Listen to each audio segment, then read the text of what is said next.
Hello, it's very good to have you with us at this hour. I'm Daniel Che. Korea and Japan held working-level talks on the long unresolved issue of Japan's sexual enslavement of Korean women during World War II. The meeting was held in preparation for ministerial talks on the issue scheduled for Monday. Kwon So-hwa starts us off. Could 2015 be the year that not only marks 50 years of diplomatic ties between Korea and Japan, but the year the two countries resolve one of their thorniest issues? That question is expected to be answered Monday when Seoul and Tokyo's foreign ministers are scheduled to talk about how to settle the issue of Japan's sexual enslavement of Korean women during the Second World War. Prior to that, representatives from both countries met for a 12th round of working-level talks on the issue in Seoul Sunday. Korea's representative to the talks, the Foreign Ministry's Northeast Asian Bureau Chief Lee Sang-duk and his Japanese counterpart Kimihiro Ishikane were said to have met for 2 hours to set the agenda for Monday's higher-level talks, but no details were released after the meeting. However, there has been speculation about a breakthrough ever since Japanese Prime Minister Shinzo Abe's order to Tokyo's foreign minister last week to resolve the issue once and for all. The negotiations on the topic are accelerating more than ever before, especially after the Korea-Japan summit last month. I think the timing of Foreign Minister Kishida's visit and the ministerial talks is of great importance.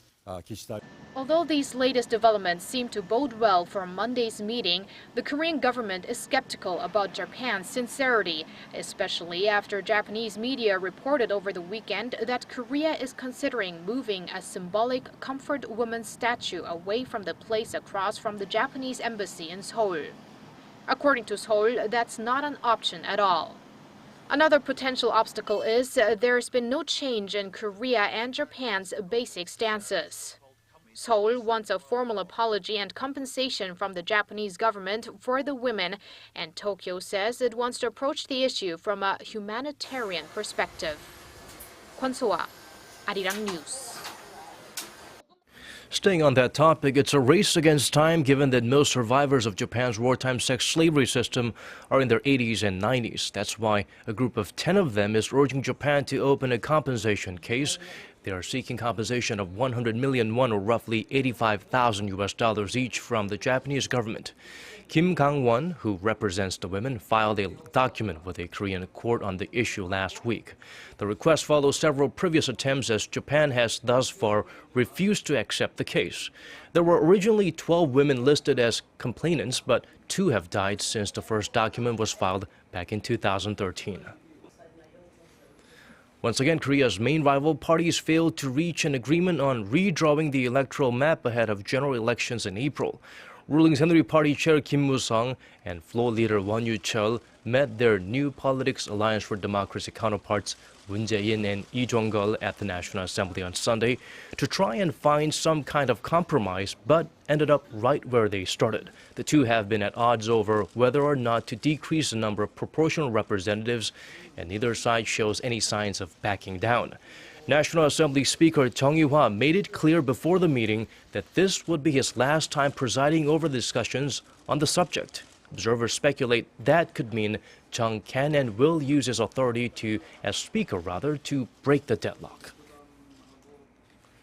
Korea could soon see a drop in its growth potential due to its rapidly aging population. That's according to Lee Chang-yong, director of the IMF's Asia and Pacific Department, who spoke to Seoul-based news agency on Sunday. He said Asia's fourth largest economy needs to revive its economic dynamics to achieve sustainable growth.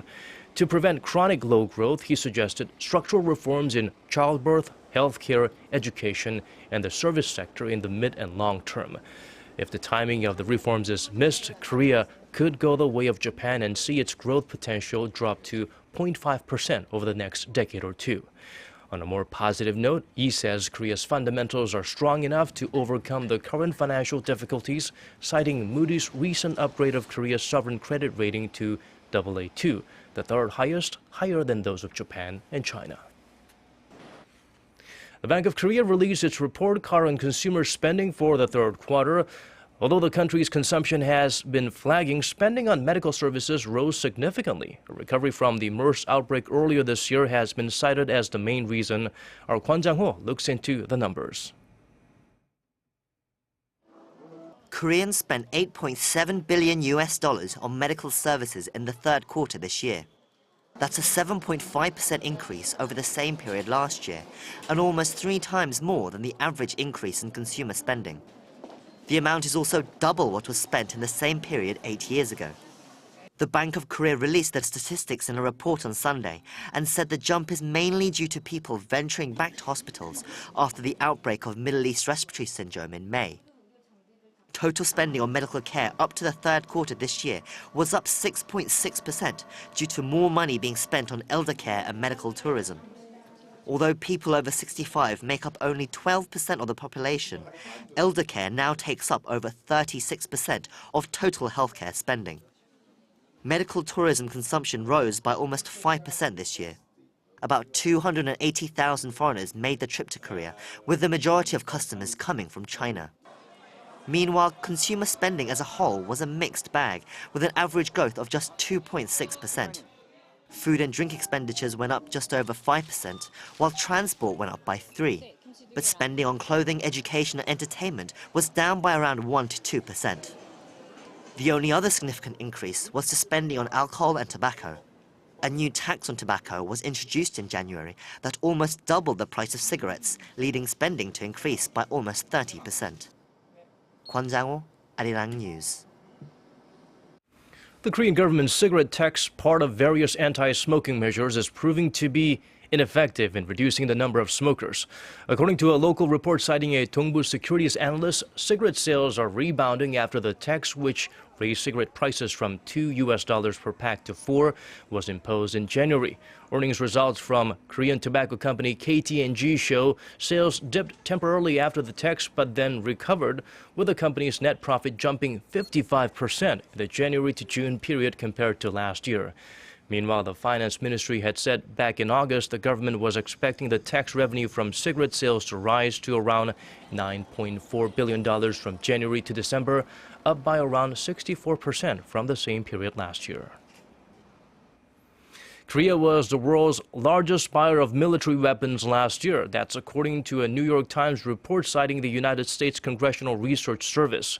Korea reportedly spent $7.8 billion on weaponry in 2014, 90% of which was purchased from the United States, including unmanned spy planes and transport helicopters. Iraq was the second largest importer, spending $7.3 billion on weapons in the ongoing efforts to build up its military after the withdrawal of American forces. Brazil came in third, spending $6.5 billion. The U.S. was the largest exporter of weapons, selling over half of all weapons bought by other countries, bringing in revenue of $36 billion. The holidays can be hard on the Korean soldiers who are fulfilling their duties as citizens of a nation torn in two. How do they keep up their morale and overcome their homesickness during these times? Kim Hyun-bin visited a general outpost on the inter-Korean border to find out. All able-bodied men in Korea are required to serve mandatory military service for 21 months, and during that time, most of the holidays are spent in barracks. To provide the troops with a more homely atmosphere, numerous additions have been made to general outposts, or GOPs, dotted along the inter-Korean border. From a PC zone to weight room, the military has provided recreational facilities to boost morale and ensure the young men don't get too homesick. But the sad truth is that Korea remains the only divided country in the world. A military demarcation line stretching 250 kilometers splits the Korean peninsula in two. Soldiers at the GOP remain on high alert while the rest of us enjoy the festivities. They'll continue monitoring for any unusual activities north of the border so we can rest easy and enjoy the holiday atmosphere. Our ancestors made an endless effort to defend the Republic of Korea. We will do the same. Troops on the border are trained to be prepared for the worst-case scenario. Day and night, they scour the border for signs of unusual activities or breaches. We have the mentality to destroy any enemy forces while maintaining our highest defense readiness. At night, The border is pitch black, so night surveillance equipment has been installed across the border to help troops spot what the naked eye can't. Kim Hyun-bin, Arirang News, Yeoncheon. About a year ago, the Associated Press Times Square Alliance poll showed that Americans close out 2014 on an optimistic note, with nearly half predicting the year to come would be even better than the last.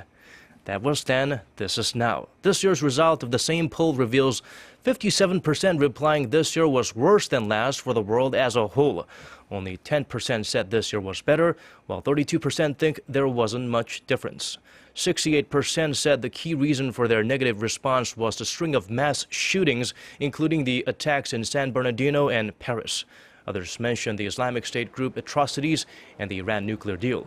More than 95% said they would rather watch New Year's Eve events on TV at home due to security concerns.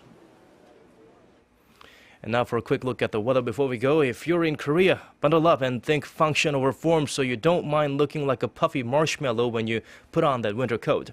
On Monday, Seoul will start the day at -9 degrees Celsius. Chuncheon will be a bone-chilling -11, and Daejeon and Cheongju will be at -6. The mercury will rise to 0 later in the day in Seoul, to 1 in Chuncheon, and to 3 and 2 in Daejeon and Cheongju. And now let's check out the weather conditions outside of Korea around the world.